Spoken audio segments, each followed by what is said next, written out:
comes to energy, it's all about finding the balance between our energy supply and our ever-growing demand. As the world's population swells to 9 billion by 2050, we'll need 50% more energy to power the planet.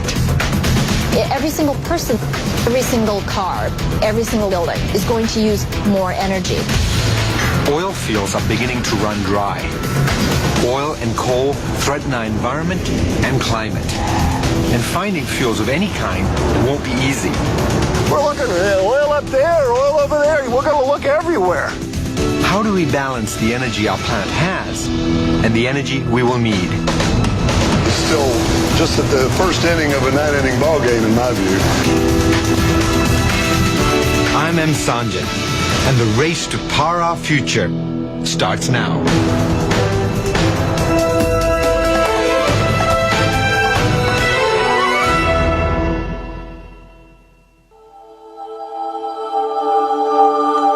Did you ever wonder how Earth must look to someone from another planet? It might seem tranquil at first, but if they looked a little longer, they'd see a very different kind of place. A world with billions of people and millions of machines zigzagging across it. This is Earth as it really is. And keeping it all running is a seemingly unlimited supply of energy. On any given day, airplanes log more than 41 million miles, burning some 76 million gallons of jet fuel. Cargo ships travel over 30 million miles, using almost 300 million gallons of oil. Cities light up as over 16 million metric tons of coal are burnt to feed our electricity needs. 4 billion cell phones buzz. Some 700 million cars cruise. And even in New York City, where most people never drive, there are still over 50,000 taxis and limousines. Our planet pulses with both order and chaos. And none of it would be possible without energy.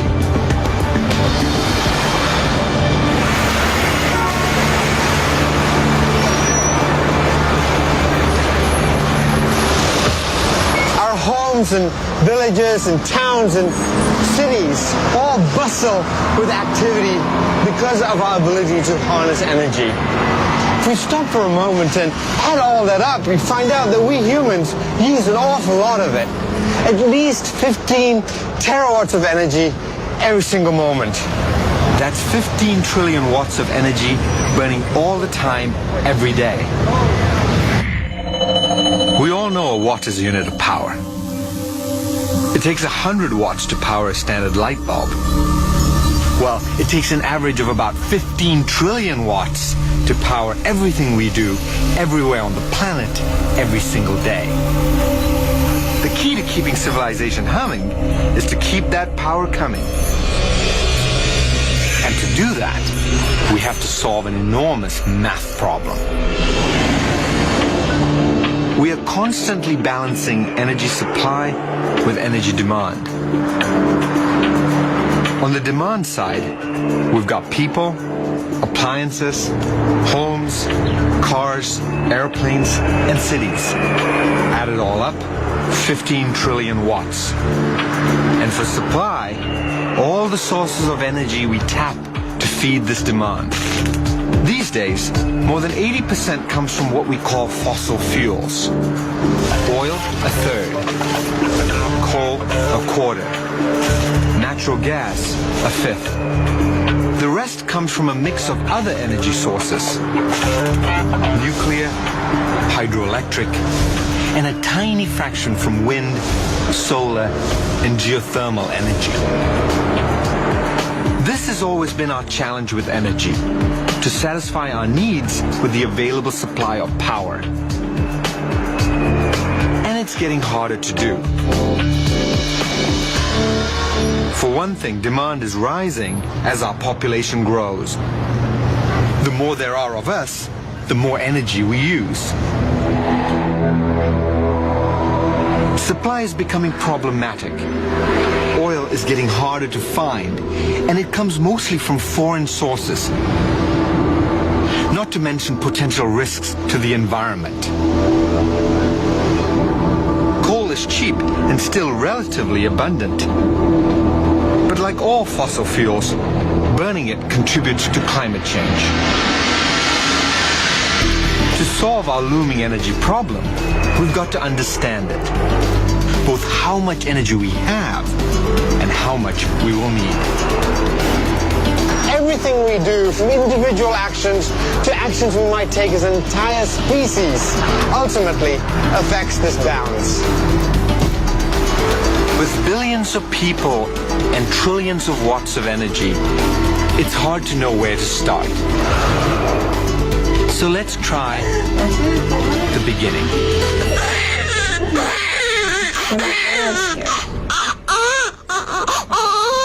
Every half second around the globe, one new baby is born. Snap your fingers, and there's another, and another. One baby is cuter than the next. But with each new addition comes just a little bit more demand. Saul Griffith knows this better than most. A physicist and a new dad living in San Francisco, he spent the last year calculating his personal energy use, down to the very last watt. Certainly having my first child gave me a sense of urgency. The energy challenges of the next century, for him, they're not some distant problem. They play out during his lifetime. By getting a handle on how much energy we use as individuals, Saul believes we can begin to tackle the growing energy demands of everyone. Today, we're adding people to the planet at a rate almost impossible to imagine. Think of the most crowded place you've ever been. Maybe a rock concert or a football game. Think 65,000 people. The number of people packed into the citrus bowl here today gets added to the planet every 8 hours. That's about 200,000 new people added to the world every single day. At this rate, our population will swell to 9 billion by 2050. It's really difficult to comprehend the numbers until you can feel it, you can hear it, and you can see it. Every person added to the planet is not just adding to the human race, but it's also adding to the energy demand of the planet. And as you can see, pretty soon the numbers get really big. By 2050, we may need 50% more energy than we do today. And right now, it's not clear how we'll get there. So much energy is almost impossible to fathom. So rather than looking at the combined energy demands of everyone on Earth, Griffith brings these numbers down to a personal level, starting with himself. And so I'm trying to figure out my own energy use at an incredibly specific level to sort of give a more personal view into those much, much larger numbers. And so that led me to start measuring the energy use of every single aspect of my life. Transportation, housing,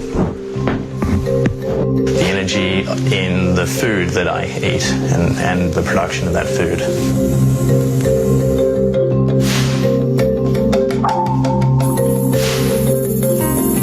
It turned out my life uses about 18,000 watts of power. 18,000 watts. So if we think again in terms of light bulbs, an average light bulb like this is a 100-watt bulb, so it takes 100 watts of power to keep this running. If there were 180 of these lights surrounding me, that is how much power is the equivalent of all of the actions in my lifestyle. I'm burning about 180 of these all the time. It turns out that power usage varies by culture a lot. Average the energy most Americans use: lights, cars, even the energy to grow our food and fly our planes. And it takes the equivalent of 110 light bulbs running every moment of every day to keep our lifestyles going. For the average European, it takes only about half that, 55 light bulbs. Asian, 16. African, 8. Altogether, we humans use the equivalent of 150 billion light bulbs constantly burning. A number we know is on the rise. To make our equation work, we have two choices. We can increase our energy supply or decrease our demand. On the supply side, we can supplement fossil fuels with renewable energy sources and nuclear power. On the demand side, we can reduce the amount of energy we use in the first place. And to start, there's no place like home.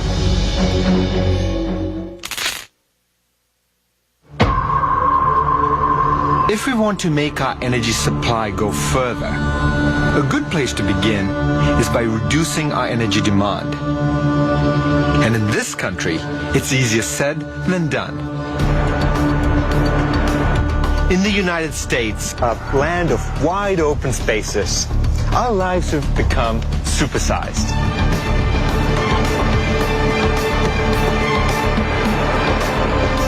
Big homes, big cars, gigantic stores. It's really the American way. But as our lives get bigger, our appetite grows, and so does our need for energy.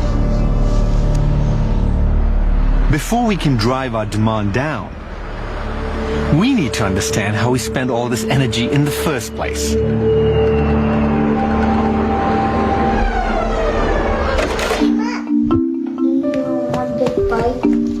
You want syrup?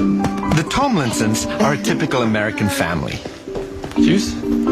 Okay. That's enough? Well, You must be thirsty. No? Like most of us, Want a little more? they use energy without even thinking about it. From the moment their day begins. From cooking, to ironing, to showering, energy gets us through the day. Our homes and workplaces account for nearly 40% of U.S. energy use. Most of that in the form of electricity. The amount of energy we use at home has tripled in the U.S. since the 1950s, thanks to our expanding lifestyle. Our houses have ballooned in size by nearly 150%. Larger homes need more heating, more cooling, more electricity, and they hold more stuff.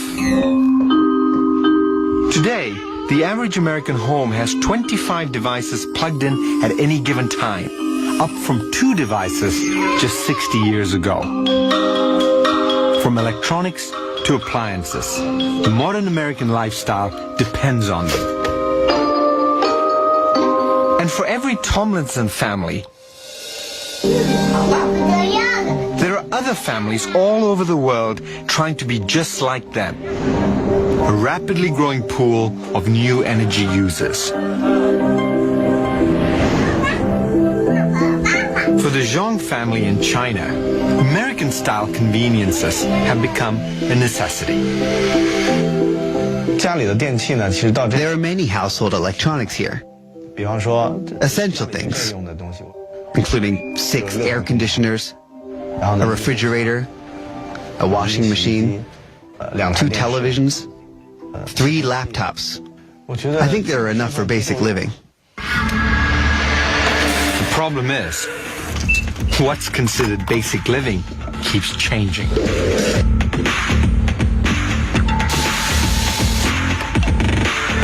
If everyone lived to American standards and consumed as much as we do, the human race would need 5.4 Earths to sustain itself. The goal is to find a way for everyone to live the American dream, but use less energy. So let's look at what the numbers tell us. We've heard about changing light bulbs, but what kind of impact can that really have? If every American family replaced all their light bulbs with energy-efficient ones, it would only reduce the world's energy demand by a fraction of 1%. That might not sound like a lot, but it's equivalent to the energy output of 23 coal plants. If no one in the world used electric dryers, and we hung our clothes instead, we could save the equivalent energy of 20 coal plants. Better insulation, more efficient windows, powering down electronics. These changes may not be glamorous, but taken together, they can make a huge difference. Some say efficiency improvements alone can help knock our energy demand down 20% in the coming decades.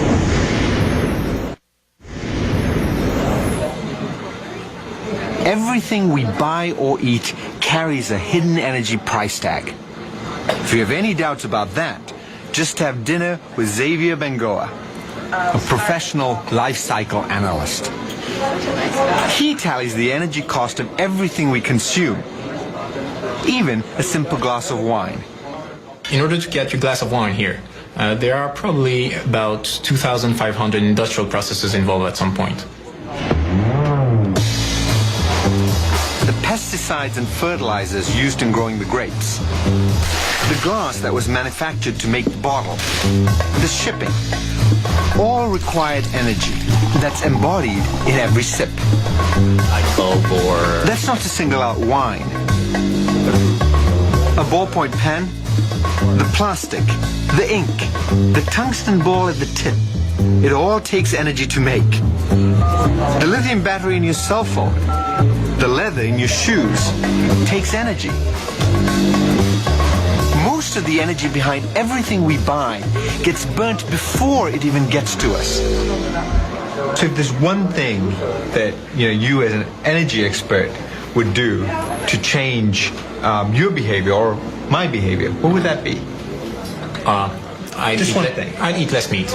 It's just huge, the amount of energy you need to grow a cow and to get a steak in your plate.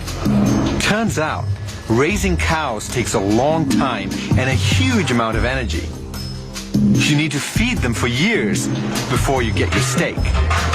Producing beef uses 10 times more fossil fuel energy than a meal of chicken, and 16 times more than a plate of veggies. How much meat do we eat in the West? In the US, it's about 66 pounds per person per year. It's the same as the energy produced by 15 average nuclear power plants in the US. That's incredible. In 1 year. Yeah, it's huge. So, small changes in our behavior can have a huge impact. Simply being aware of the energy cost of things we consume may help us lower our global energy demand and start tipping the energy balance in our favor. We're going to need to, because one vital energy source that's keeping us on the go may be running out much faster than we dare to think. More than any other energy sources, we rely on oil, coal, and natural gas to power our lives. Altogether, these fossil fuels supply over 80% of our energy needs, and oil is the leader of the pack.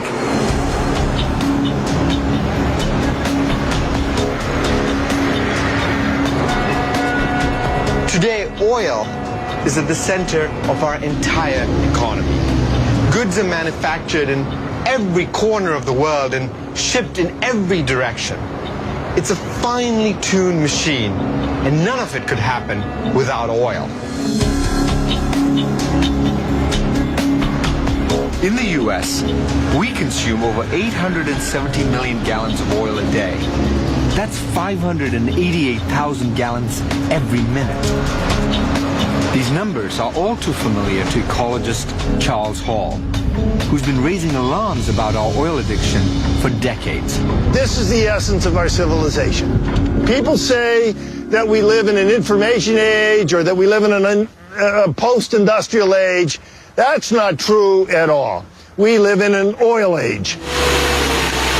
It's taken 300 million years for Earth to produce 1.7 trillion barrels of good, recoverable oil. It's taken us only a few hundred years to burn through it. Many say we've already used half the oil that's easy to get to on the planet.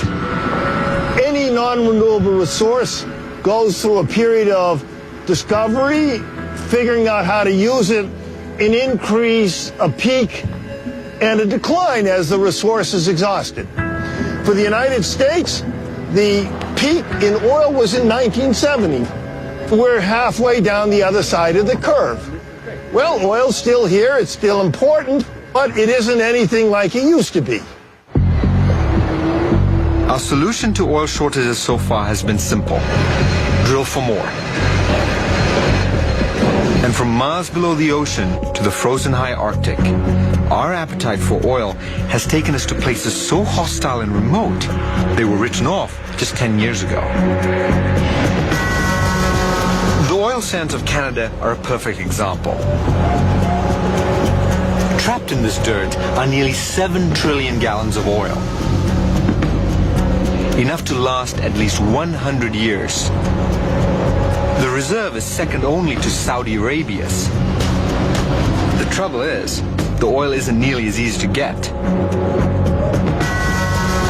The oil here can't be pumped like a liquid. It's thick and heavy and requires many tons of earth to be mined and moved. Every 2 tons of material on that truck is going to be converted into 1 barrel of oil. So if it's got 400 tons of material on that truck, that's 200 barrels of oil on the way down the pipeline.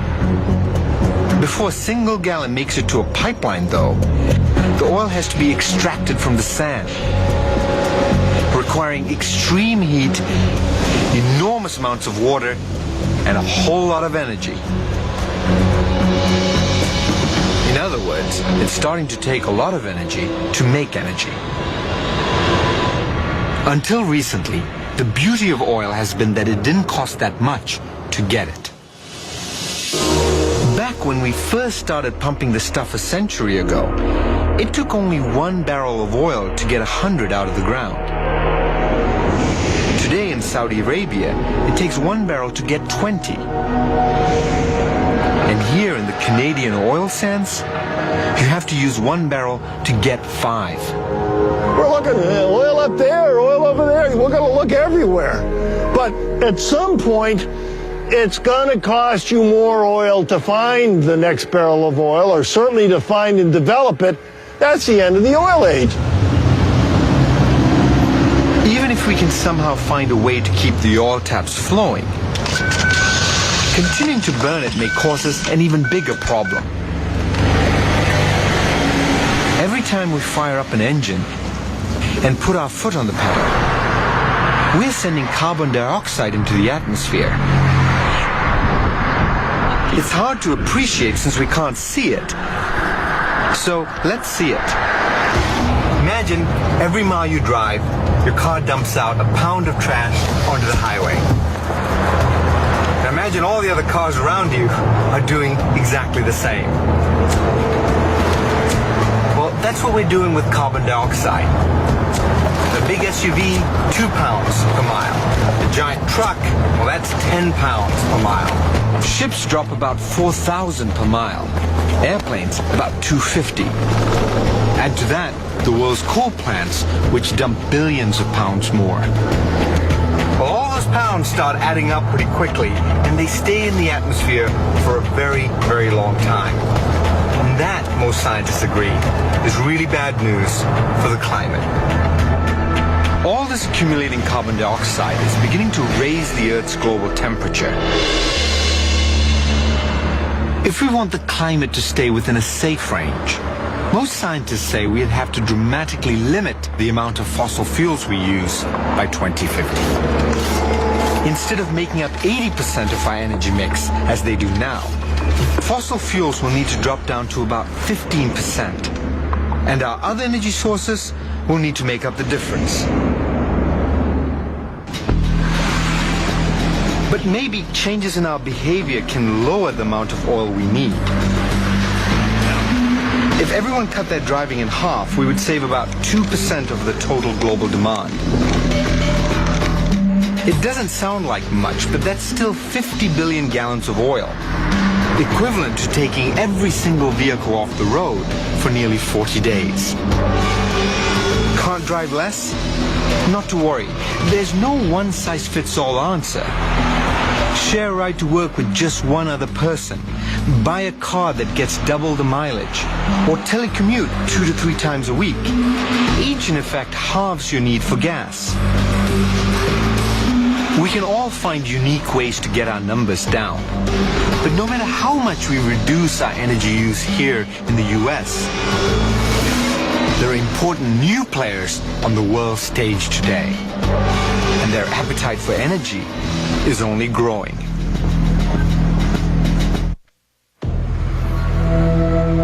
In America, our lifestyles demand a lot of energy. Now, other parts of the world are beginning to catch up. In fact, rising consumption is the single largest factor upsetting the energy balance in the next few decades. And when it comes to new consumers, China is ground zero. With a rapidly modernizing population, China is said to be the largest consuming nation in the world, just on the heels of the United States. As the most populous country on the planet, 1.3 billion and counting, China will almost certainly shift the balance of the world's energy demands. Right, and I think Peggy Liu, director of a Chinese energy think tank, has seen these changes firsthand. the huge scale of growth that's happening in China and the pace that we're developing at, it's very hard to comprehend what's happening here. I think the best way to describe what's happening in China is the world is at war with energy, and China is the battlefield. It's not just that there are so many people in China. It's that every year, more of them join the middle class. And that's not just about making more money. It's also about spending it. And that means burning more energy. Today, 20% of the population here is middle class. They can buy homes, take vacations, go to college. And their numbers are expected to double in the next 10 years. It's amazing to me how quickly the middle class has grown in this country. I mean, take cell phones, for example. A few years ago, there were hardly any. Today, there are over 600 million in use. That's twice the entire population of the United States. And all those people, they're looking for a place to plug these in. But it's far more than just cell phones. It's an entirely new way of life for a country whose population mostly lived in the countryside just 20 years ago.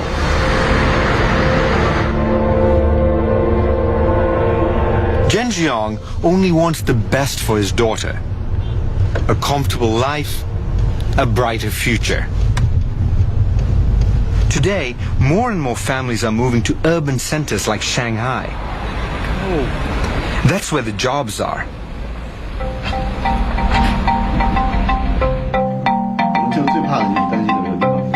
And here in China's sprawling suburbs, life isn't a whole lot different than it is in America. If you look at an average American's energy use and an average Chinese person's energy use, Chinese people use about a fifth of the energy that an American does. Now, this is going to change as we urbanize. we're going to want the American dream as well, except it's going to be the Chinese dream. To keep pace with the dreams and aspirations of families like the Zhongs, the country is building on a massive scale. There's new construction just about everywhere you look. China is building 2 New York cities every year. So that scale is very hard to imagine. And if you think about it, energy is required by every single one of these buildings, by every single car, by every single person that moves into these cities is going to use more energy. And it's not just China. India, Africa, Southeast Asia are all on the same path. In India, nearly 600 million people are set to join the ranks of the middle class in the next 15 years. That's almost twice the entire US population. Across the globe, families are striving for the same thing, a better life. And their model for development? The United States. Stanford biologist Paul Ehrlich has warned of the consequences of population increase for decades. If we'd had this conversation 40 years ago, I would have said, I think that reproductive behavior is more difficult to change than consumption behavior. I now think the absolute opposite. Around the world, birth rates generally tend to be dropping, but we've been expanding the per capita consumption, particularly among the richest people on the planet. All that consumption requires energy. And as long as we keep going with that, then we're not sustainable. We're going to go down the drain. For now in the developing world, people are still choosing growth over sustainability. But in China, they're starting to recognize there's a problem. Sometimes I may not be able to control myself and I buy a lot. But I do have awareness. Buy only what you need. I tell my friends to try not to use plastic bags. Recognizing the problem is always the first step. But cutting back gets us only so far. So how can we find more and better ways of getting energy? We look to sources that have an endless supply.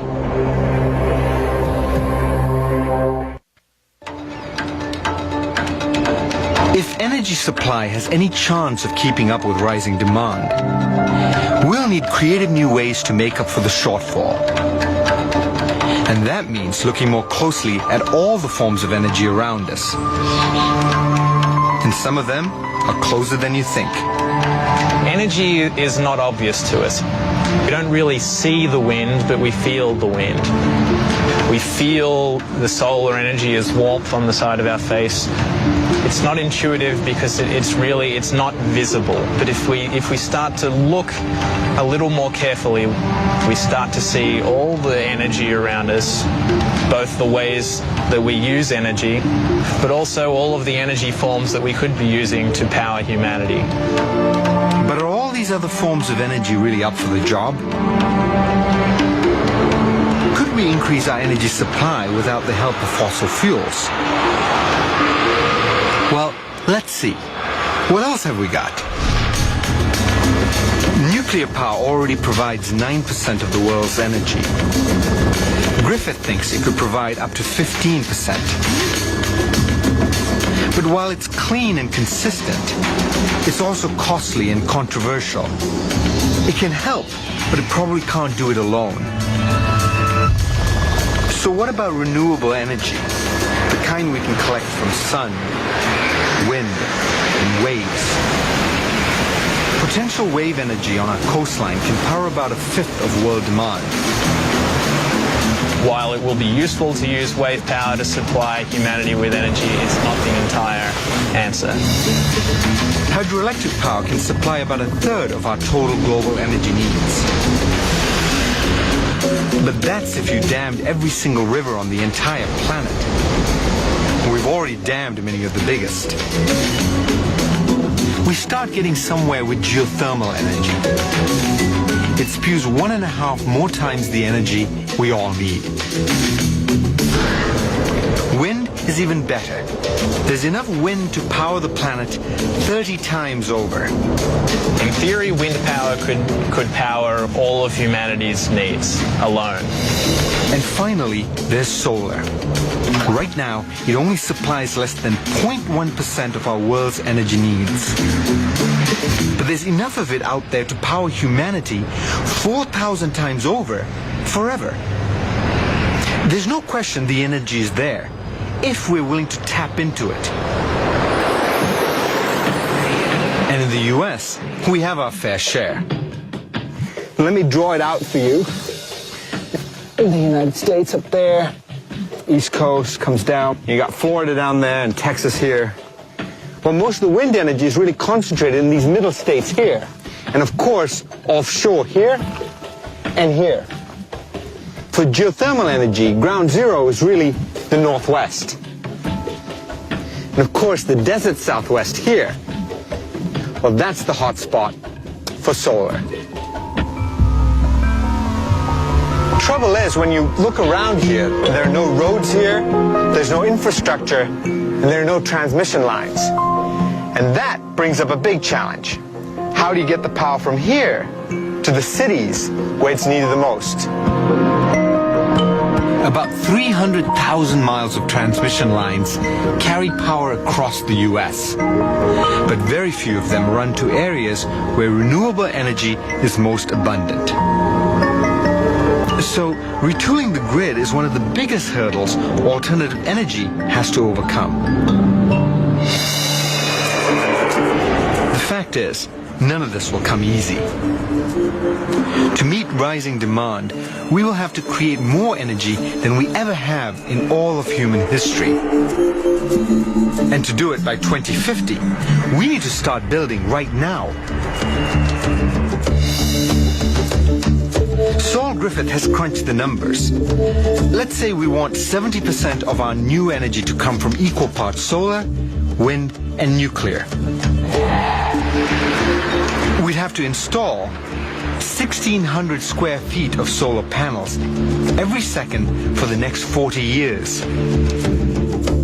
One large wind turbine every 3 minutes. And one full-size nuclear power plant every single week. It seems daunting, to say the least.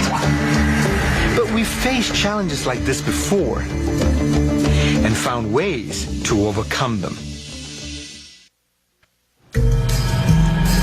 Striking a true balance between the energy we have and the energy we need will take monumental change on all fronts.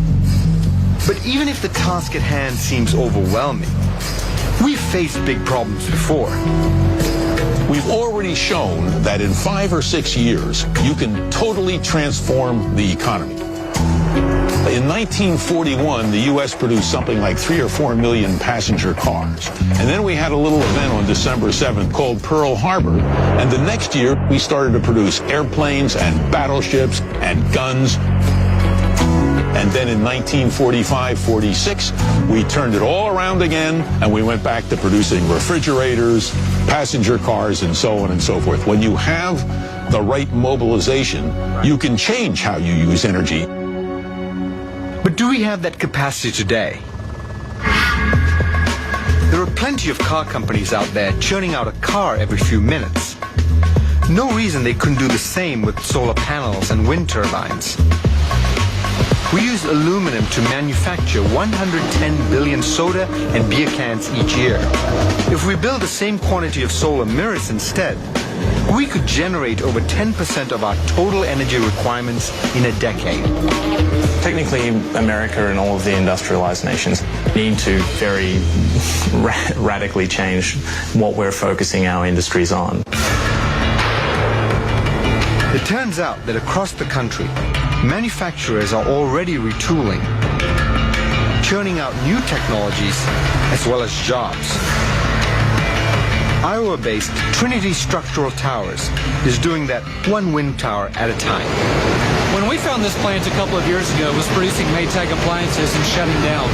But it was nothing like a wind tower plant needs to look.